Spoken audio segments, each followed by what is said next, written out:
Bueno, seguimos en Villalonga, vamos a hablar con Andrés Grande. ¿Cómo estás, Andrés? Vos pertenecés al INTA Patagones. ¿Qué tal? Buenos días. Sí, estoy en el INTA, en Patagones, que bueno, nuestra zona de influencia de trabajo, digamos, es desde Patagones hasta la zona entre Strueder y Villalonga, digamos. Esa parte del sur del partido de Patagones. Claro. Y hoy viniste a Villalonga fundamentalmente a dar una charla para un sector muy particular. Claro, sí, bueno, en este contexto de sequía que ya venimos prácticamente todo el año transitando, la ganadería se está haciendo cada vez más complicada. Bueno, la idea es estar acompañando a los productores tomando decisiones que no son fáciles, que bueno, puedan tomar las decisiones, no sé si son las mejores, pero las menos peores, aunque sea, para tratar de sobrellevar esta situación de escasez de pasto. Vos hablabas en la charla, pues te seguí atentamente, y de hecho la tenemos ahí en Mapuchito para que la gente la pueda visualizar y quizás algún productor que no pudo estar acá le sea de alguna utilidad.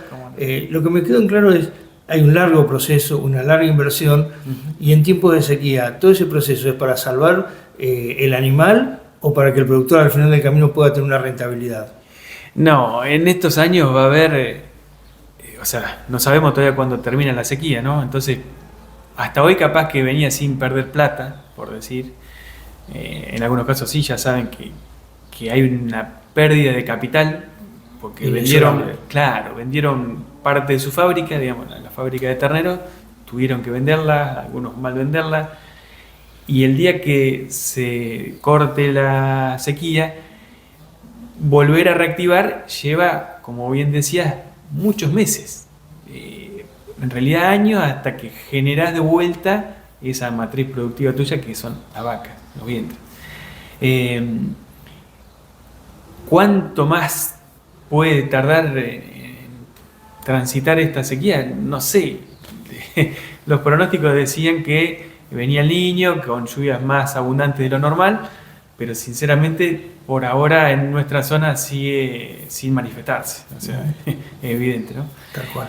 Así que bueno, no, creo que va a ser una pérdida importante o sea, ya es, digamos, en el capital de vaca, en el suelo que por ahí se está deteriorando mucho, o sea, hay procesos de erosión donde se pierde una parte muy importante del suelo, que es la más rica en materia orgánica, y a su vez genera problemas no solo en la infraestructura del productor, que le tapa el alambre, tapa un camino, sino en la salud de todos los que vivimos en los pueblos cerquita del campo, como Patagones, que bueno, lo estamos viviendo estos días de tanto viento y tierra, nos tapa una nube de tierra y no la estamos respirando y demás.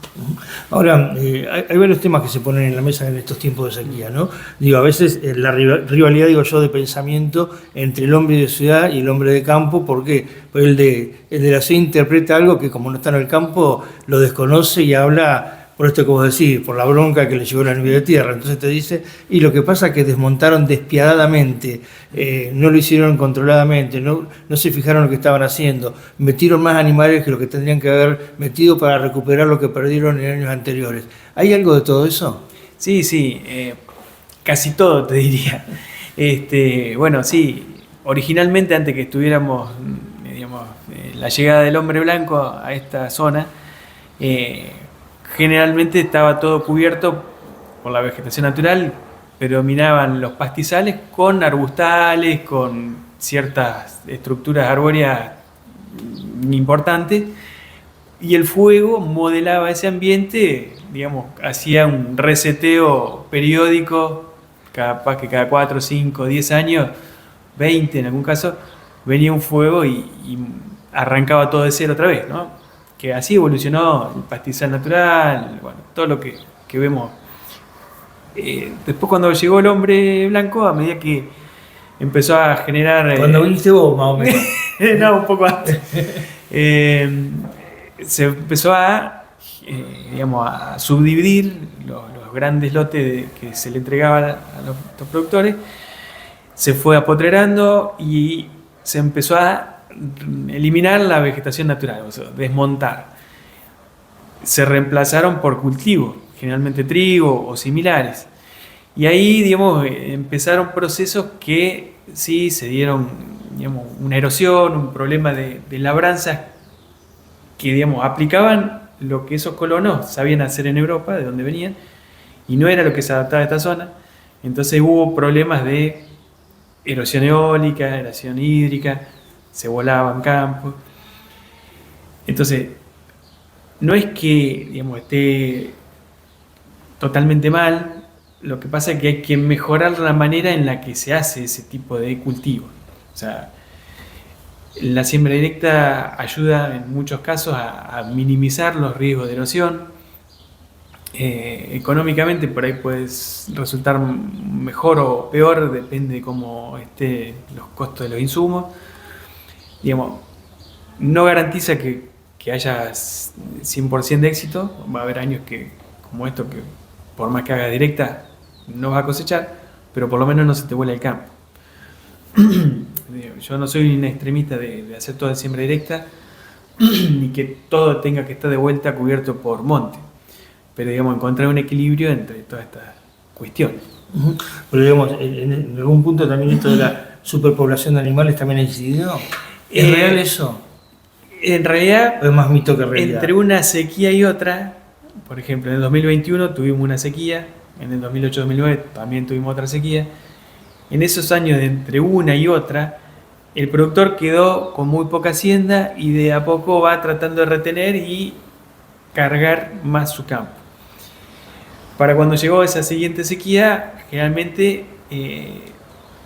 está con más hacienda de la que debería tener o no la sacó a tiempo. O sea, eso era una de las cosas que mencionábamos hoy en la charla. Cuando yo empiezo a detectar la sequía, las primeras alarmas de esa sequía, tengo que tomar decisiones de empezar a descargar, sacar categorías las menos productivas e incluso reducir el rodeo, porque si no llegó un colapso en el que pierdo mucho más todavía. O sea, llega un momento en el que ya no puedo cargar la hacienda porque está tan débil que no resiste el viaje en el camión hacia su destino.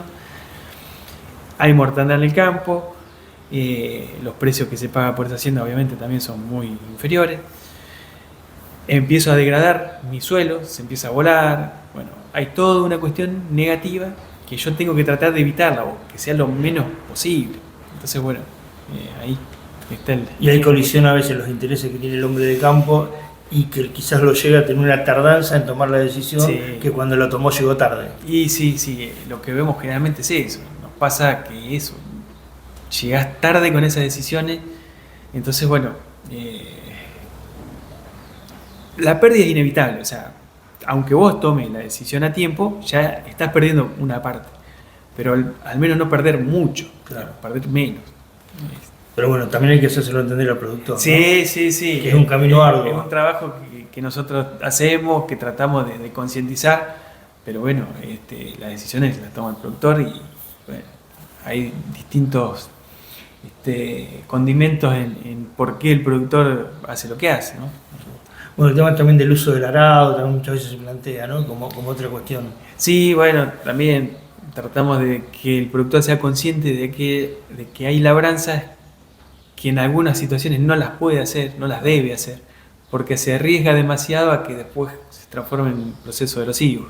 Entonces, bueno, en esta época, en plena sequía, ya digamos, en julio, agosto, varios productores con esas últimas lluviecitas que hubo así muy chiquitas, igual se largaron a sembrar, por ahí influenciado por el pronóstico que decía que la primavera iba a ser muy llovedora, y bueno, entonces se tiraron a la pileta con 2 centímetros de agua, pensando que ya iba a arrancar la lluvia, y no se dieron, y empezaron todos los procesos de erosión y demás. Bueno, eso es lo que tratamos de concientizar, que no tomen esos riesgos, porque después lo pagan ellos y la sociedad en general. Ahora, el INTA, digamos, puede asesorar, acompañar, aconsejar, no puede tomar medidas drásticas, decir, no se va por acá. No, y o sea, ya el poder de policía no lo tiene ni el INTA ni el municipio, digamos. Ahí ya se nos va de la esfera nuestra. Nosotros podemos recomendar, aconsejar, pero bueno, la decisión la toma el productor. Pero, digamos que también en eso hay un gris con respecto, por ejemplo, al tema del jabalí, todo este tipo de cuestiones. Digo, que las decisiones a veces se toman en La Plata, a mucha distancia de este lugar, y no siempre las decisiones son las más acertadas, ¿no? Y sí, siempre está pesando en la balanza muchas cosas, hay mucha burocracia, lamentablemente, muchas de todas estas situaciones que se hacen eternas, que nunca llega a una solución definitiva. Bueno, la verdad que sí, bueno, se plantea hoy acá los pedidos hacia las esferas superiores de los gobiernos que agilicen estos trámites, porque demorarse implica que te quedas fuera de un montón de beneficios, o por ahí no son tantos, pero aunque sea son algo. Sí. A veces te dicen se toma una medida por el término de 180 días, y a veces esos 180 días ni siquiera implica el ciclo reproductivo, cosas por el estilo, ¿no? Tal cual, lo que hablamos hoy. O sea, la gestación de un ternero lleva 9 meses, pero antes hubo que preparar a la madre y después hay que criar el ternero. Y bueno, entonces esos ciclos biológicos que no los podemos acortar. Sí, que se contraponen con las decisiones políticas, Claro, de decir un plazo claro. de 6 meses. Sí, es muy complejo, pero bueno, hay que tratar de seguir batallando en esto. Bueno, gracias por atendernos. No, por favor, gracias a ustedes por ayudar a difundir estos mensajes.